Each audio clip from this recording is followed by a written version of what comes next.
안녕하세요. 증시브리핑 한혜솔입니다.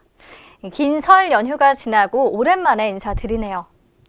여러분들 오랜만에 가족 얼굴도 보고 또 맛있는 음식과 함께 따뜻한 시간 보내셨을 텐데 한편으로는 계속 우한 폐렴에 대한 걱정을 할 수밖에 없었던 연휴이지 않았나 싶습니다. 국내에서도 4번째 확진자가 발생했고요. 심지어 무증상 입국자였던 3번째 환자는 강남과 한강까지 산책했다고 알려져서 또 많은 이들을 공포에 떨게 하고 있죠. 오는 30일까지 중국의 춘제 연휴 기간이 이어지기 때문에 이 기간 동안 우한 폐렴이 얼마나 더 확산할지에 시장 참가자들의 시선이 집중되고 있는데요. 결국 이번 주 국내 증시도 중국발 신형 코로나 바이러스라는 변수에 따라 일시적 변동성은 피하기 어려울 것으로 예상됩니다. 연휴 기간 미국 다우지수, 일본 니케이 255 지수도 우한 폐렴에 대한 불안 심리가 반영되는 모습이었고요.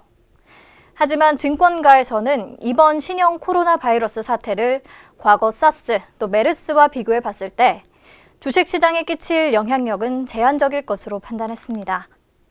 유사한 사례들에 비해 치사율이 낮은 데다가 현재까지 보도된 중국 내 사망자 역시 대부분 노인층에 한정돼 있어서 시장을 흔들 만큼의 상황 변화는 아닐 수 있다는 분석입니다. 그리고 2003년 사스 당시를 생각해 볼 때 아시아 지역 주식시장이 한 달여 만에 낙폭을 모두 회복하는 모습을 보였거든요. 물론 현재 우한 폐렴이 확산 초반이라는 점에서 당분간 증시에 부정적일 수는 있겠지만 결국 펀더멘탈로 회귀할 가능성이 높다는 것을 생각해 보면 낙폭 과대를 매수 기회로 삼아도 되지 않을까 싶습니다. 결국 국내 시장의 흐름을 가릴 것은 실적이라는 분석입니다. 삼성전자와 SK하이닉스 등 지속적인 강세를 보이는 반도체 업종뿐만 아니라 이익 전망치가 상향되고 있는 업종을 중심으로 선별적인 접근이 유효할 것으로 보입니다. 네, 현재 시각 오후 1시 51분 지나고 있는데요. 국내 증시 우한 폐렴 충격에 말 그대로 패닉 상태입니다. 코스피와 코스닥 모두 3%대 급락세를 보이고 있는데요. 아이러니하게도 우한 폐렴 관련주들만 미친 듯이 급등세를 기록하고 있습니다.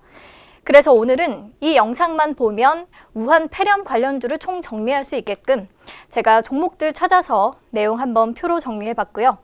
같이 보면서 특징 있는 종목들만 따로 언급해 보도록 할게요. 우선 백신 개발, 진단키트, 치료제 관련 종목들 쭉 써봤고 그 옆에 주요 내용도 정리를 해봤는데요. 그 중에서는 쭉쭉 내려가서 중앙 백신 관련 내용 한번 짚어볼게요. 오늘 코로나 바이러스 치료 조성물 관련 특허가 부각되는 모습인데요. 지난 2017년 서울대학교 산학협력단 공동으로 코로나 바이러스 예방 치료용 조성물 특허 기술을 취득한 바 있다고 합니다. 이와 함께 중앙 백신은 코로나 바이러스 예방 혼합이 가능한 사독 백신 캐니샷 CV를 판매 중인 것으로 알려졌고요. 바이러스 성장 예방 효과가 탁월하다고 합니다. 캐니샷은 코넬 대학에서 개발한 검증된 항원을 사용 중이고 또 체내 흡수가 빨라서 부작용이 적은 부영제로 사용되고 있습니다. 네, 다음 또 넘어가서 이번에는 수젠텍 관련 내용 같이 체크해 볼게요. 수젠텍이 세계 최초로 개발한 혈액 기반 결핵 진단 키트가 20분 만에 폐렴 감염 여부를 확인할 수 있는 것으로 확인됐습니다. 혈액을 기반으로 하기 때문에 진단의 정확성 또한 높은 편인데요. 수젠텍의 진단키트를 사용할 경우 정확한 진단으로 초동 조치가 가능해 보다 효과적인 방역이 가능할 전망입니다. 수젠텍에 따르면 현재 중국에서 대규모 글로벌 현장 임상을 진행 중이고 이달 초 중국 상하이 푸단대 의대와 임상시험 계약을 체결했다고 하는데요. 이 임상 결과가 나오는 대로 중국 계약사와 제약사와 결핵 진단키트 중국 총판 및 기술 이전 계약을 진행할 계획이라고 합니다. 그렇다면 수젠텍의 진단키트, 그만의 장점은 무엇이냐? 현재 폐렴을 진단할 때 쓰는 방식은 폐 근처의 깊은 가래, 즉 객담을 배양해 바이러스의 증식 여부를 검사하거나 환자의 혈액에 항체가 형성됐는지를 검사하는 엘리자 검사가 있는데요. 두 가지 검사 방식 모두 환자로부터 객담이나 혈액을 추출해 통제된 검사 시설에서 며칠간 검사를 해야 하기 때문에 환자에 대한 초동 대응이 어렵고 또 검사와 치료 과정에서 의료진이 감염되는 사례가 많아요. 물론 바이러스에 의한 감염을 진단하는 가장 확실한 방법은 분자 진단으로 바이러스의 유전자가 있는지를 검사하는 것인데 분자 진단 시약의 개발에 시간이 굉장히 많이 소요되죠. 시약이 개발되더라도 병원에서 의심 환자의 혈액을 채취해 고가의 대형 검사 설비를 갖춘 실험실로 이송해서 정밀 검사를 해야 하거든요. 환자 이송 및 혈액 채취 시간까지 고려하면 앞에서 말한 두 가지 방법과 마찬가지로 판독에 시간이 오래 걸린다는 단점이 있습니다. 그렇기 때문에 기존 방식으로는 신속한 환자 분류를 통한 대응이 지연될 뿐 아니라 또 병원이라는 제한 지역에서만 검사가 진행되기 때문에 감염 환자의 이동을 통한 폐렴의 전파 또한 사전적으로 조치를 취하기 어려워지죠. 이런 부분에서 수젠텍의 혈액 기반 결핵 진단 키트가 도움이 될 수 있을 것으로 보입니다. 결핵 여부 판별 외에도 폐렴 증상이 나타나는 의심 환자가 폐렴인지 결핵인지 단순 감기인지를 빠르게 판별할 수 있고요. 검사 결과를 20분 정도면 얻을 수 있기 때문에 공항에서 의심 환자가 있을 경우 현장에서 즉시 감염 여부를 판명할 수 있어서 효과적인 대응이 가능하다는 거죠. 또한 일반 의약품이 임상 1, 2, 3상을 거쳐 제품화되는 것과는 달리 진단기기는 전문 시험 테스트와 1단계 임상만을 필요로 하기 때문에 시판을 위한 상용화에 소요되는 시간이 짧다는 장점도 있습니다. 이미 한국식약처의 품목 제조 허가와 건강보험 등재를 완료해서 한국 내에서는 사용이 가능한데요. 현재 중국과 유럽을 비롯한 해외 여러 국가의 보건당국, 유통사, 국제의료기구와 임상 또 라이선스 계약을 협의하고 있다고 하는데 이번 우한 폐렴 사태가 이제 시장 진출이 앞당겨질 수 있을지 기대가 쏠리고 있습니다. 네, 다음 PCL 볼게요. PCL은 우한 폐렴, 메르스, 사스 등 중증 급성 호흡기 감염 바이러스 검출 키트 개발을 완료해 상용화를 앞두고 있다는 소식이 전해지면서 상한가에 진입했습니다. 지난 2017년 질병관리본부 의뢰를 받아 신종 코로나 바이러스 등 여러 코로나 바이러스를 검출할 수 있는 다중 신속 검출 시스템을 개발해 특허를 출원했고요.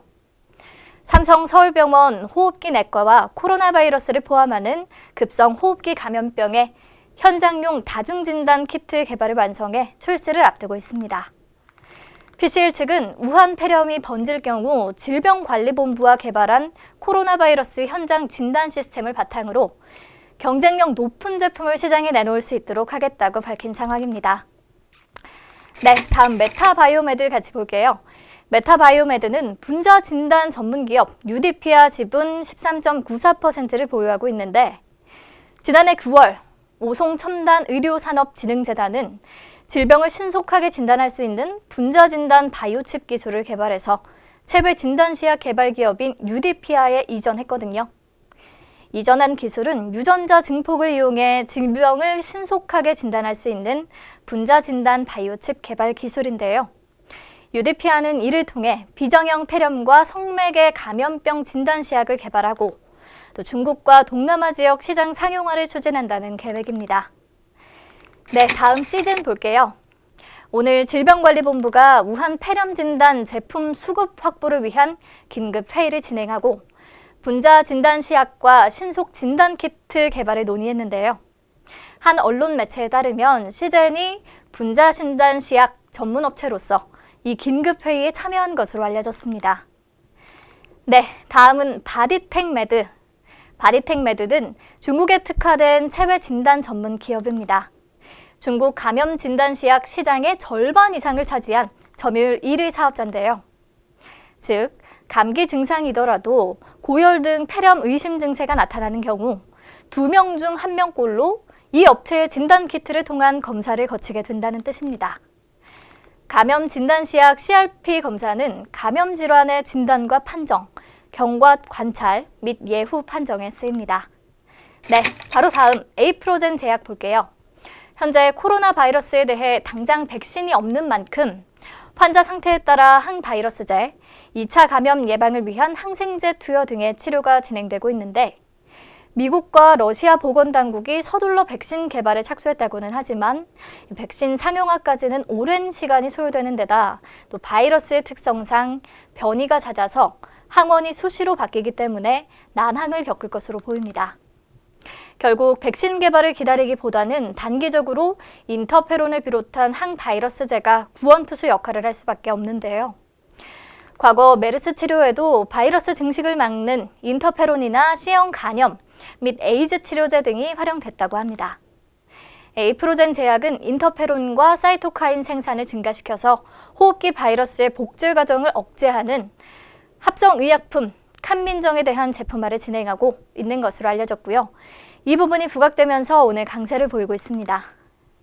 수액 관련주는 표로 정리된 내용 참고하시면 될 것 같고요. 마스크 관련주들도 따로 언급은 안 드릴게요. 쭉쭉 넘어가서 마지막 종목 트레윈 얘기하면서 오늘 내용 마치도록 하겠습니다.